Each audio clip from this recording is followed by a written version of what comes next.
everybody, and welcome back to the Level 1 podcast, The Business of Racing.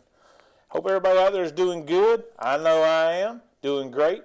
It's after the holidays. That's finally out of the way. It's 2018. Man, and am I psyched, and I hope you guys are too.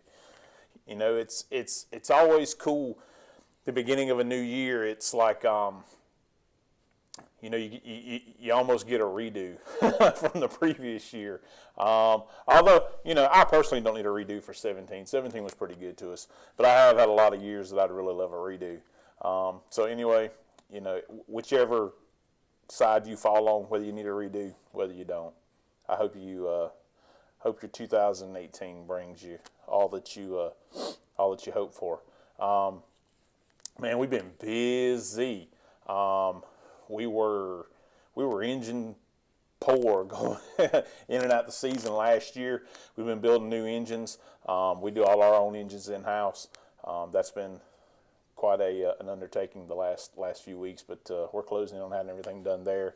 Car-wise, we're putting together a brand new test car. The Super is basically ready to go. We're going to have to take the Super to one driver development test session, at least one, maybe two, but at least one. And hopefully nothing happens to it, because we need to race that car coming up in March-ish, somewhere around there. But other than that, man, things have been great. Going into next year, we got our most of our guys set up, a good start to our season anyway. Of course, we're always looking for new talent. It's really panning out to be a good year for us, and that's what we're hoping for. On to the rest of the podcast. We're going to have the second half of the Terry Tabor podcast. I actually snipped that a little bit short on the last show, so this portion of on this podcast, Terry's portion is going to be a lot longer. So I hope everybody likes it. Terry brings up a lot of valid points. And just to kind of refresh your memory, he is the founder and owner of Superior Steering Wheels. Basically started with an idea and a dream, like a lot of us. And,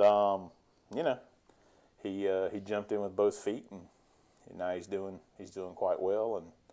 And he's hoping for greater things in 2018, I'm sure as well. So anyway, yeah, we'll have the back half of his interview on this podcast. But there is one thing I want to touch on the front side here, that it's been quite prevalent on social media, Facebook, Twitter, that sort of thing lately, about mostly young and up and coming drivers, local guys, not getting their shot, and I'm using air quotes, based on the fact that they have talent but no money. Look, I realize that on the surface that sounds horrible, but the reality of it is, this is a business, and it takes, unfortunately nowadays, it takes both. Are there some guys that make it on talent alone? Well, sure there are. Are there people that win the lottery? Well, sure there are. But for the majority of us, it takes hard work and dedication. And I always tell, young guys when they ask for advice, it's like, look, just as much as you strive to be good in that race car and to work on that race car and to get better on the track and better finishes and wins and championships and all that, you have to put just as much, if not more, into the marketing side of it. And that's just the reality. I did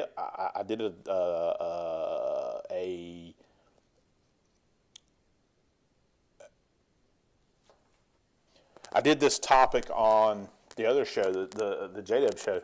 Kind of spent a whole podcast on this, so I don't really want to go into that too much because it's already been done. If you didn't hear it, go check out the previous shows, the J-Dub show.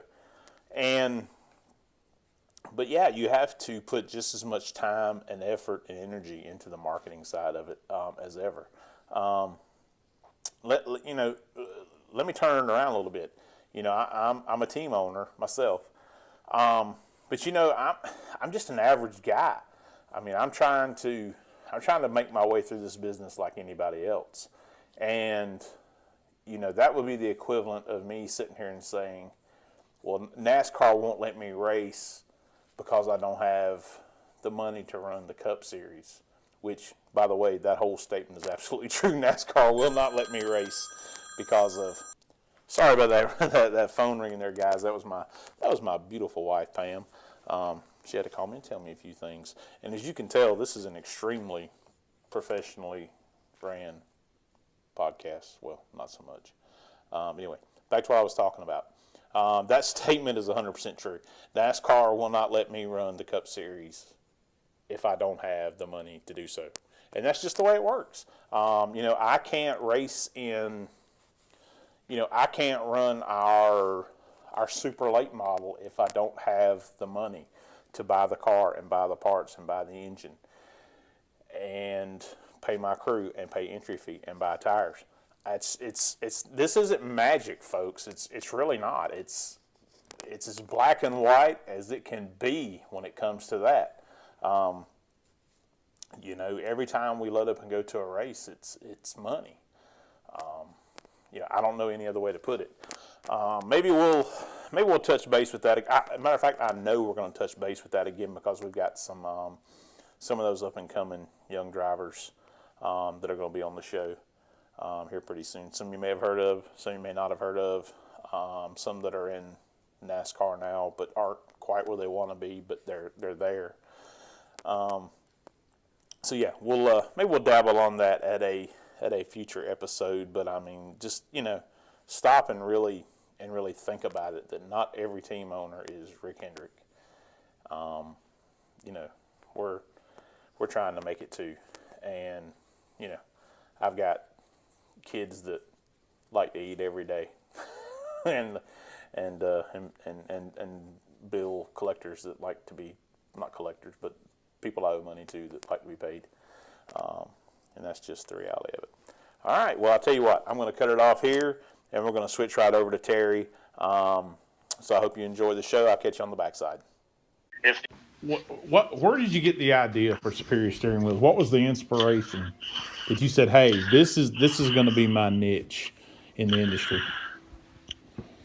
Well, I mean, kind of our niche right now was an accident. The whole deal started, was when I was racing. My brother was always my crew chief, and and I handled a lot of some of the setup stuff.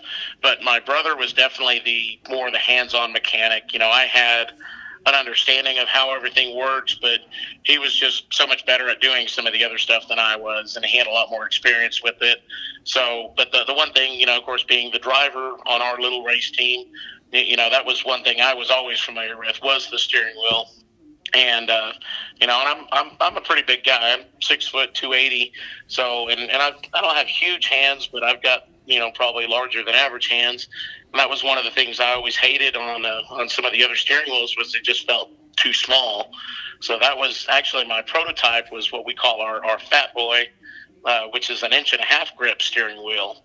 And that's kind of where we started with it. And that was kind of my whole concept was the size of the grip on the steering wheel needs to be relative to the size of the driver's hands.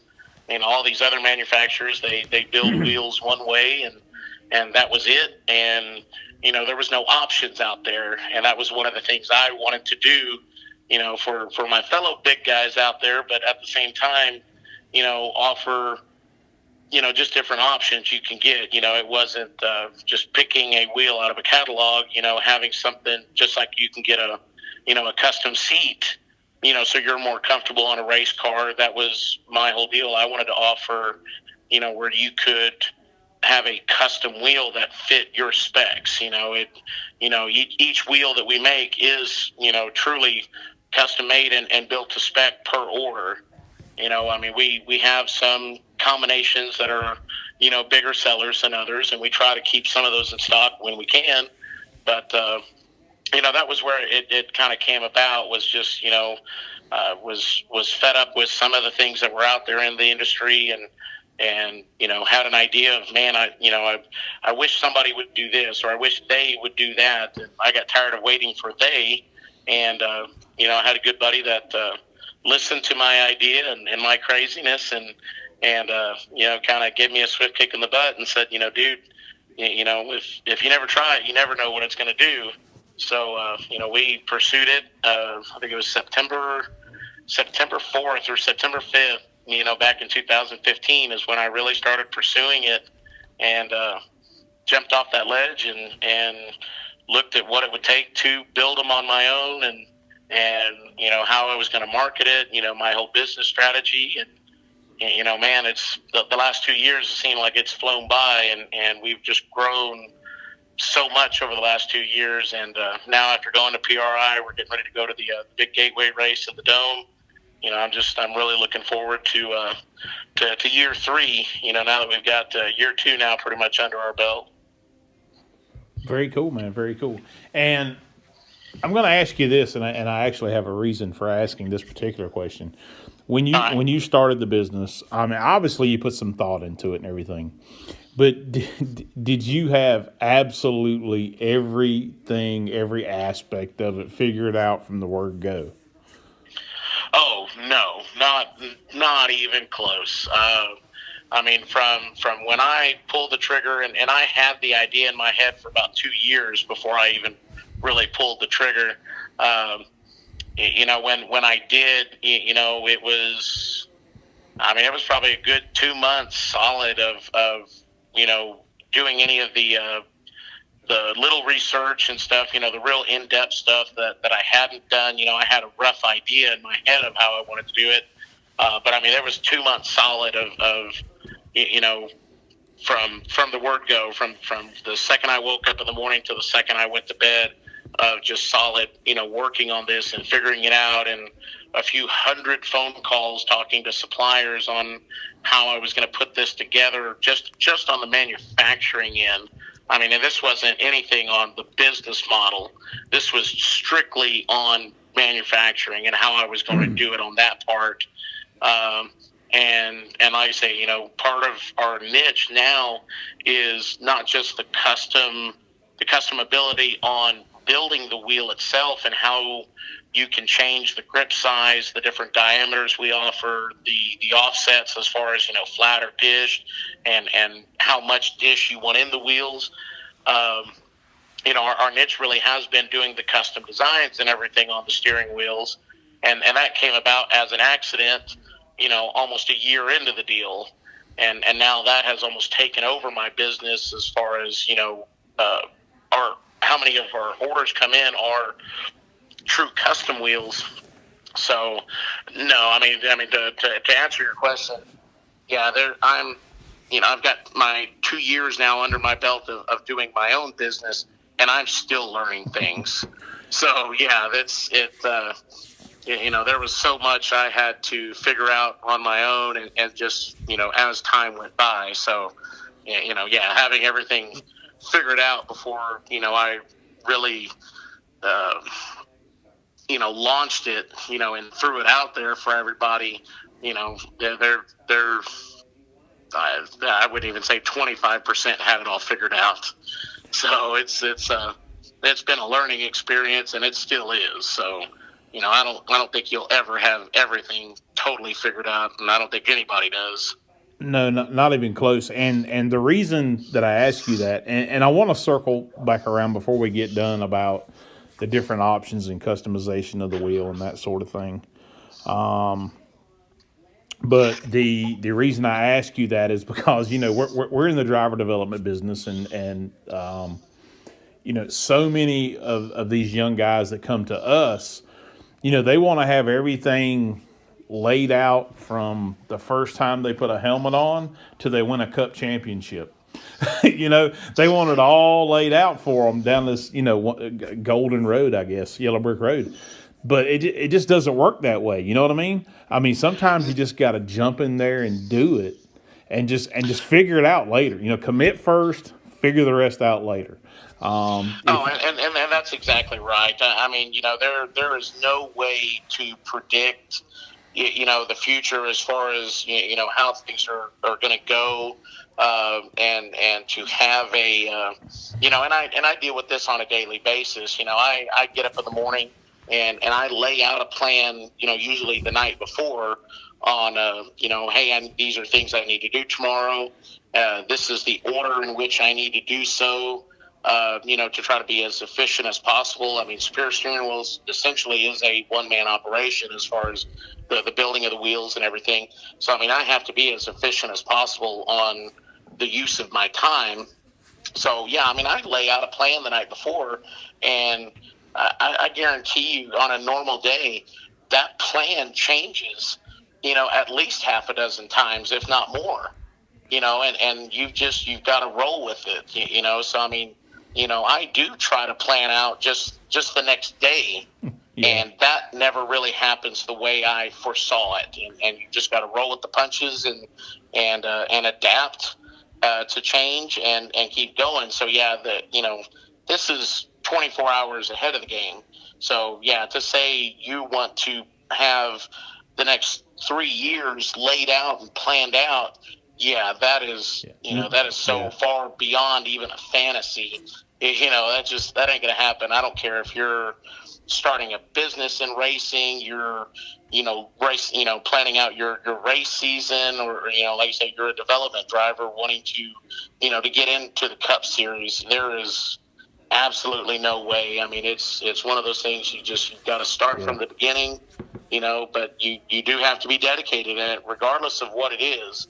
Like I said, whether it's trying to be a development driver and work your way up, or like me, starting a business, you've got to jump in with both feet, and you've got to be dedicated to it, and know this is what we're going to do, and just lower your head and hit it head on, or else there's no way you're going to be successful at anything in it. Exactly. In this business, keeping a firm grasp on the next 3 minutes is tough sometimes. Oh, absolutely. Forget about 3 days, 3 years, 3 months, whatever. It's I know a lot of times when I'm sitting on a pit box, getting ready to call a race, and an hour before the race, I'm going through all these scenarios. If this happens, we're going to do this, and if this happens, we're going to do this, and usually they drop the green flag, and 5 minutes into a race, I've watered up my plans and threw them away. None of that's going to work out. Yeah, exactly. And I mean, and whether you're, even if you're not at the level like where you're at, man, all you got to do is turn on the TV on Sunday and watch a NASCAR race, and okay, think of what plans, if you were the crew chief or you were the driver, what would you do? And all of a sudden, okay, this is plan A through Z. You could have all those, and you know what? You're probably going to wad up all those, because then a caution's going to come out, and it's going to totally screw up all those plans, and now you're going to have to go to plan double A, something you didn't even plan on. I mean, you definitely, like I said, regardless of what it is, you need to be good at making decisions kind of off the hip. I mean, it's, planning is great. I'm not saying not to plan anything, but if things don't go to your plan, you need to be able to just, snap to it and make the best of any and every opportunity you've got, and, turn a negative into a positive any way possible, and just keep going forward, find a way to keep moving forward. Because like I say, just like in anything, especially in racing, whether it's racing itself or the business of racing, if you're not moving forward, you definitely are going backwards. So, I mean, you've got to keep, doing whatever you can to keep moving forward, whether it was part of your plan or it's something that just, it just happened that way. And in all reality, there's been several times my well thought out plan. And yes, when I did that, I was doing the little quotation deals with my fingers. I know you were thinking that anyways. Exactly. Just the way things change during the day, and, okay, this happened this way. Well, now I'm going to change it, and we'll do this and this now. At the end of the day, it actually ended up turning out better than my well thought out plan from the night before. So, because plans change and it's not the way you wanted it, doesn't necessarily it's going to be a bad thing, because it's happened to me several times that it ends up being better than anything I thought of. It's funny how that works out. I honestly truly believe that things happen for a reason, and how things are supposed to play out is how they're going to play out. Now, like you said, that doesn't mean you shouldn't plan or put thought into things or all that, but a lot of things, and especially racing. Racing is a very fluid business. Oh, absolutely. I mean, it can roll one way or the other in a matter of moments. So yeah, plan, put some thought into it, but just realize you're never going to have it completely figured out. And I was actually going to ask you, and you sort of kind of answered it, but if you want to circle back around to it, what kind of advice would you have for somebody that wants to make racing a their chosen field, whether it's driving or manufacturing a part, or owning a race team, or running a racetrack, or whatever? I mean, what kind of advice would you have? Oh man, just as far as anything in general, I mean, for me, one of the things that I feel that's really helped my business is, I have a very extensive background in the customer service field. I spent 11 years as a service advisor in car dealerships. So, I spent 11 years getting yelled at for stuff that wasn't even my fault. It's like, I didn't build this thing. It's like, I'm trying to help you get it fixed, but it did teach me a lot. So, I mean, definitely if you want to get involved in that, if you want to be a business owner, period, but especially in the racing world, and especially now the world we live in with social media, like you said, whether you want to be a business owner, a track owner, a team owner, a driver, whatever, you really need to have thick skin. You need to know how to, let the bad just kind of roll off your shoulders, and you really need to be dedicated to it. I mean, you can't be half in and half out. I mean, it's something you have to dedicate. And I'm not going to say dedicate your life to it, because, I mean, I have an 8-year-old son that I love more than anything, and he is my number one priority, even over Superior, but, it's, you definitely need to dedicate a lot of time to it. Like you say, if you're thinking, you're going to do this, and, oh man, I'm going to live like a rock star and this and that, you definitely can't have your head in the clouds. You need to be dedicated to it. You definitely need to have thick skin and be able to take the negative and take it as just criticism, whatever you can learn from it, and then just ditch everything else. I mean, that's the biggest thing. I mean, to me, at least, what I've learned on it so far. The other biggest thing I'd say is you definitely need to listen, especially to your customer base, especially focusing on the business aspect, because that's one of the things that I've really focused on. It's not hey, I'm the smartest guy in the world. This is how I'm going to do it. I listen to a lot of my customer base when they ask about this or that, and take a lot of their input. And we've used that to make our products better, over the past 2 years. And that's always an ongoing process. I mean, it's never going to be perfect. And that kind of goes for everything in racing. You always got to have that constant pursuit of perfection, and always looking to be better, because for the most part, you can be doing this good, but there's always going to be out there, somebody out there doing it better. Yeah. So if you're not always trying to constantly improve yourself, then you're already in the hole. You're fighting a losing battle already. Yeah, and what's crazy is sometimes the perfection is in the imperfection. Yeah, that's what's exactly. crazy. And when we started building the wheels, same thing. Just kind of like how we were talking about earlier about rolling with the punches. I had an idea on how I wanted to. I had a good friend that broke both of his thumbs, in an accident because of the steering wheel, and I had this idea in my hand. I said, man, if I'm going to do this, I want to do it to where, because most of my customer base is blue collar guys like me who have jobs Monday that they have to go to, nobody's got time for dealing with a broken or dislocated thumb, and all the negatives that go along with dealing with that. So, I mean, I had an idea on how I wanted to make my steering wheels. You're never going to totally eliminate that possibility, but to drastically reduce the chances of that happening.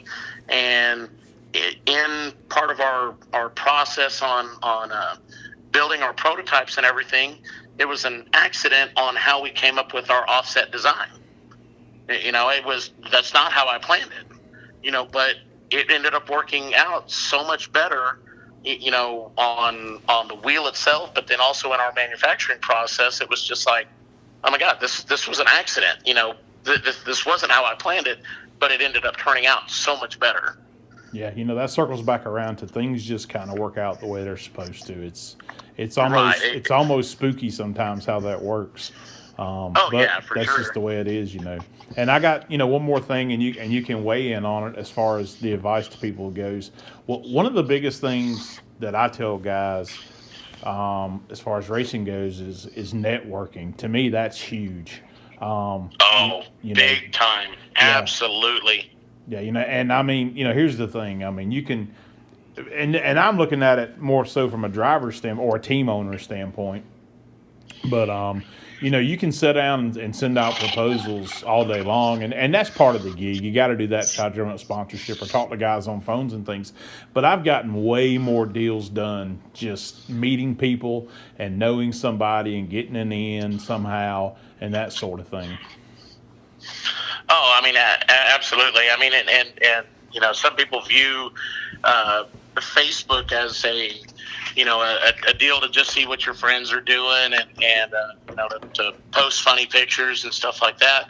I mean, which it is, but it is such a useful tool.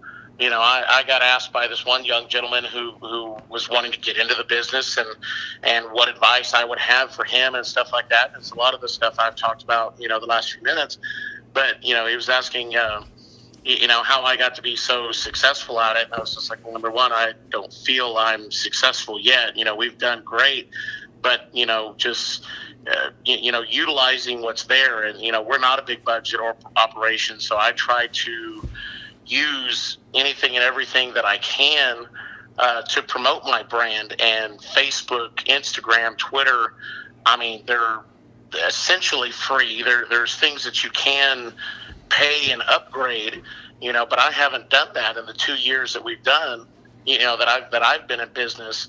I've just utilized Facebook as a whole, and there's some details in that, I mean, a lot of things that I've learned, but just using it to your advantage and posting the right content and tagging people and expanding. I mean, it is an absolute huge tool. I mean, between that and word of mouth from my customers, those are the two biggest things on why we've grown so much over the last 2 years. And word of mouth is free. I mean, that boils down to treating people right. And like you say, the Facebook stuff, I mean, that's, whether you're a racer, car owner, I mean, just like I say, anything in racing, that is such an absolute useful tool if you use it right, but just like anything, you've got to be dedicated to it. You've got to, because you got almost, I have a schedule on my phone, because you got to post and you got to know the right times to post to reach, your target audience, whatever that is, whatever you're trying to do. And same thing, I've never been to Australia.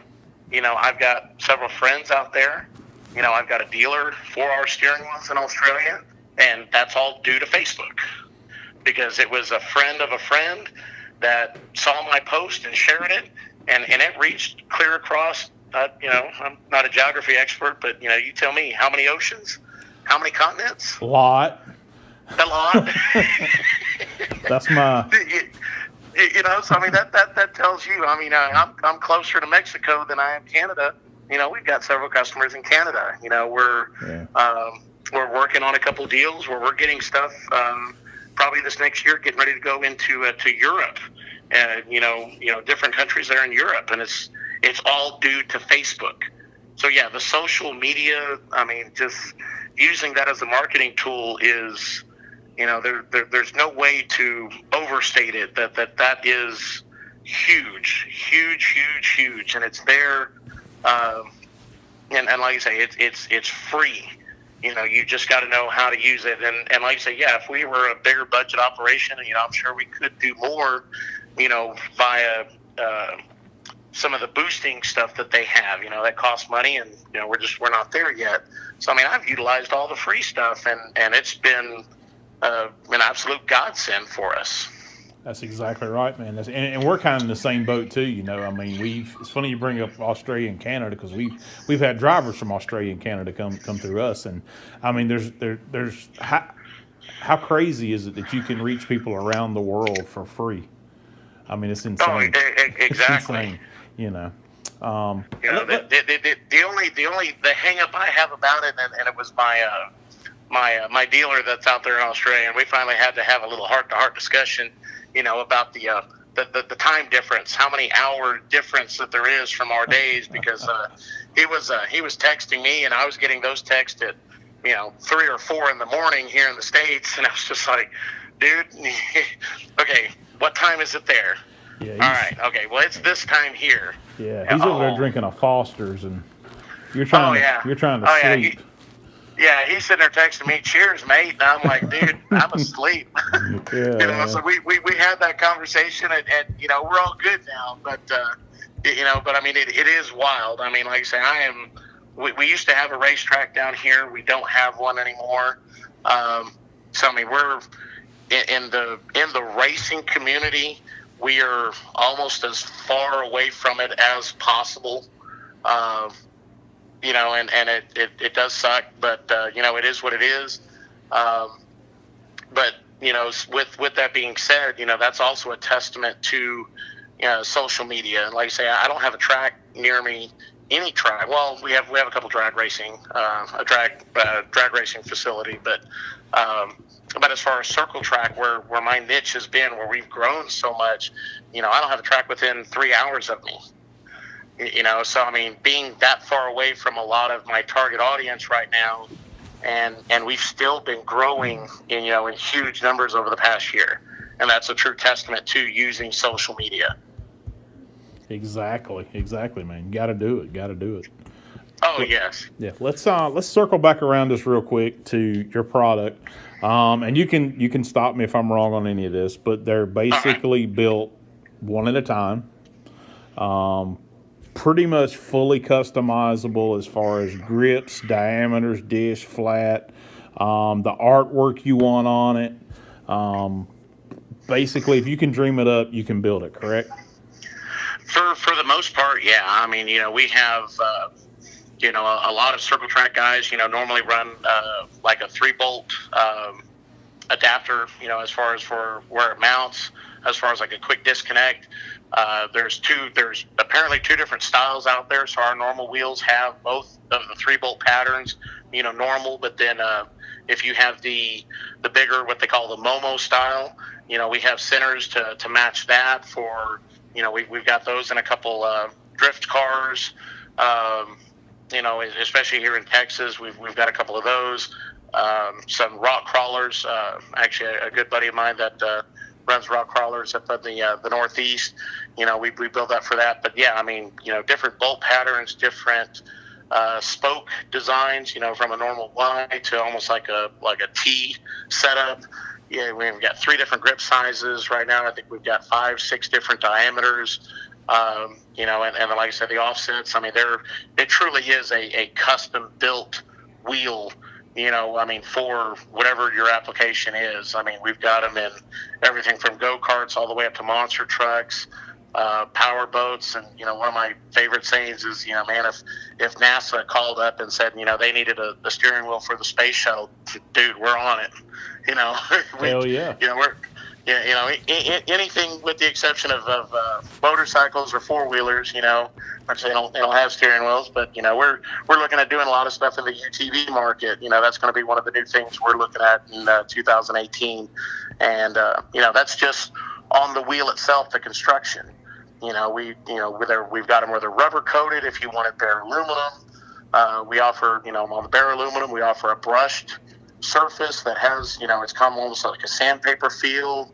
I mean, it's just anything and everything you can almost think of. The only thing we're lacking right now, and especially trying to get into the NASCAR market, which we actually just got approved for this past year on our steel models. Most of our wheels are aluminum. It's all domestic aircraft grade aluminum, all made right here in the U.S. That's the only way we build our stuff. It's U.S. made materials. All our manufacturing is here in the U.S. But like I say, it truly is all custom built. From the word go. I mean, from the second you order it, and and then you get into design stuff, and then oh my God, then the possibilities are infinite from there. Yeah, to me, that's what stands out so much about your stuff is the vinyl and the artwork and what you can actually put on a wheel. And you've even sold some to use as trophies, correct?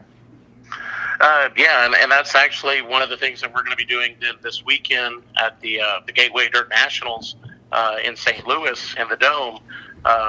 All the winners Friday and Saturday night. I actually have the great opportunity, thanks to a great friend of mine, Sean Wardell, and Cody Summer, of course, with the Dirt Nationals crew. He's heading up that whole deal.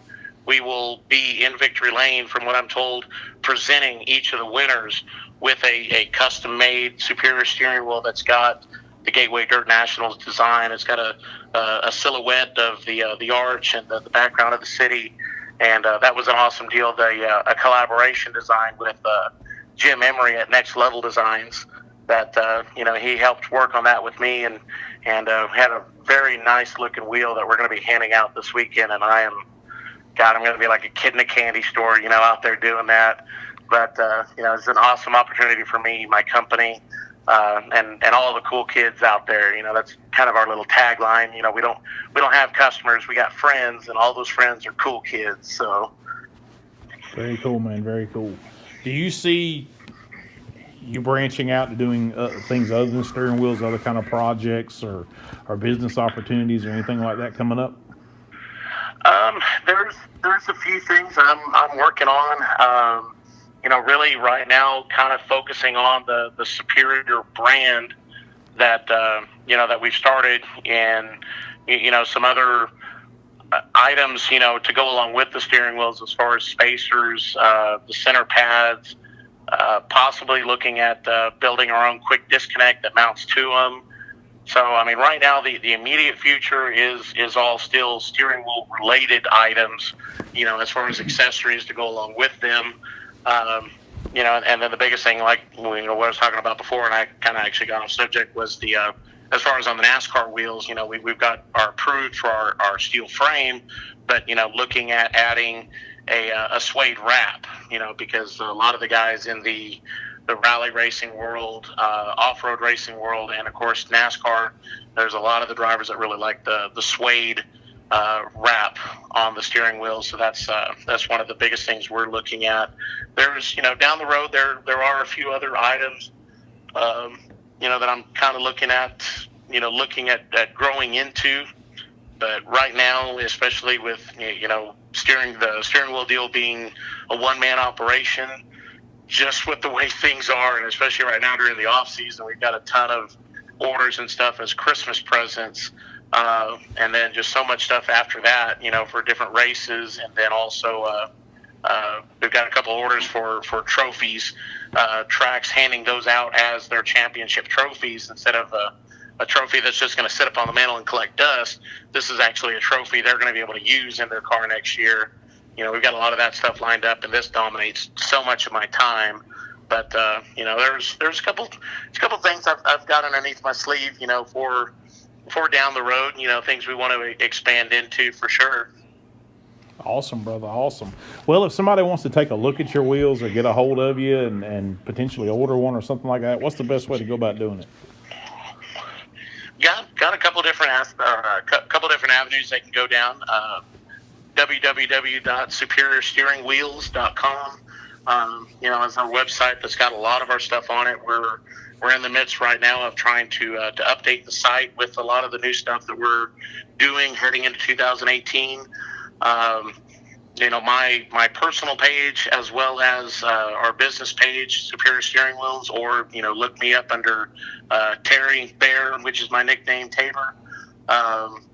We've got a lot of our custom stuff. As we're doing, we've kind of halted posting a lot of pictures of our custom wheels right now because a lot of them are surprises for Christmas Day. So, in the days after Christmas, definitely be out on the lookout for a lot of the custom projects we've been working on over the past couple of weeks. We'll be posting those. But, we do a lot of stuff on Facebook, a lot of stuff on Twitter and Instagram, showing a lot of that stuff off. And, for placing orders, can give me a call at 956-330-6647. You can order off the website. You can hit me up on Facebook. We try to make it easy, and I try to make myself as accessible as possible. And, there's no such thing as a stupid question, really. Because what we're doing is so different than what a lot of people are doing in the industry. So, we're always there to help and answer questions.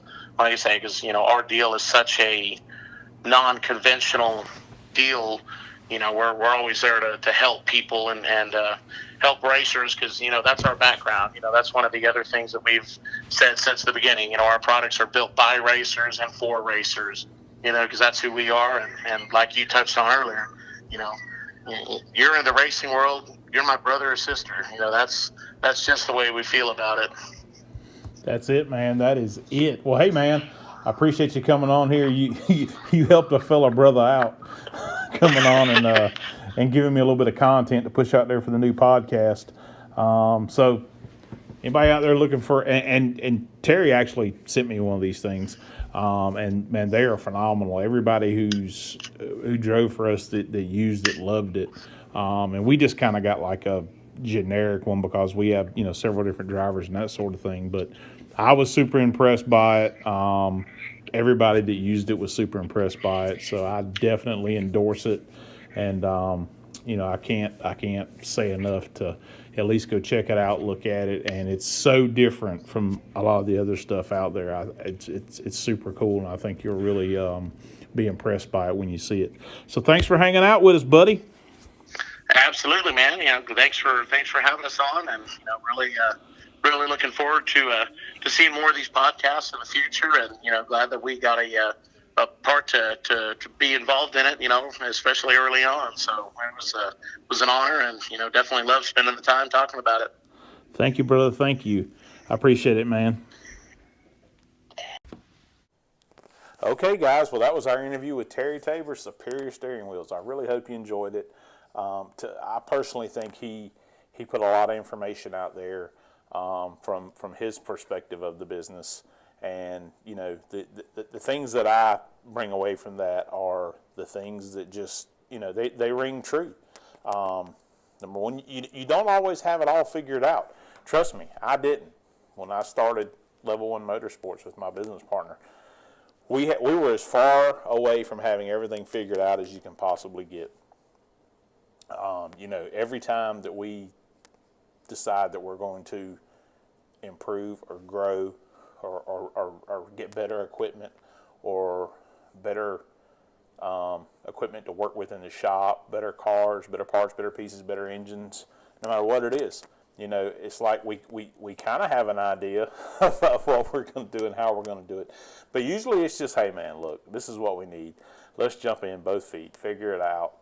We'll find the cash and we'll make it work, and, life will be great. You just got to, sometimes you just have to jump and then hope that a net appears. And there is so much truth to that statement. There has been so many times that I've stood on the edge of a cliff, if you will, and just jumped and prayed that a net would appear. And more times than not, it did. But that's, they say, what's that saying? Luck is where hard work and opportunity meet, or something like that. So my theory is if I put the grind into it, if I put my heart into it, if I put the work into it, then somehow, some way, we're going to get it done. We're going to get it figured out. All right, good deal. That's a good place to leave it on. don't forget, give us a like on our Facebook page, Level 1 Motorsports. This particular show doesn't have its own page right now. Maybe that's coming in the future. Who knows? As of right now, these podcasts are only available on YouTube. Unfortunately, we're working diligently to try to get these to where you can download them to your phone or your tablet or your whatever, so you're not chained to Wi-Fi to listen. But as of right now, that's not in place yet. So, YouTube, check it out. Subscribe. That's the point I was trying to get around to. Kind of lost my way there for a minute. Please subscribe. Those numbers are going to start becoming ever increasingly important. Our social media numbers, our YouTube page numbers, and we do have video content coming to our YouTube page. Who knows? Maybe we'll start doing these podcasts in video form as well. So you got something to look at while you're listening. Hey, that's a novel idea. Wow, I should be a majillionaire. Also, too, we're gonna try to add a little bit of entertainment value to the podcast as well. We want to put a lot of content out there that's going to help you, but we want to make sure it's entertaining as well. So anyway, that's all I got. I want to thank Terry Tabor, Superior Steering Wheels, for being on. You guys check him out. I know for a fact he's on Facebook because I liked his page and I follow him. And check him out. He has a really, that's three reallys, a really unique product that everybody who races needs. So check him out. Well, that's all I got for today. Until then, hey, I'll see you at the track.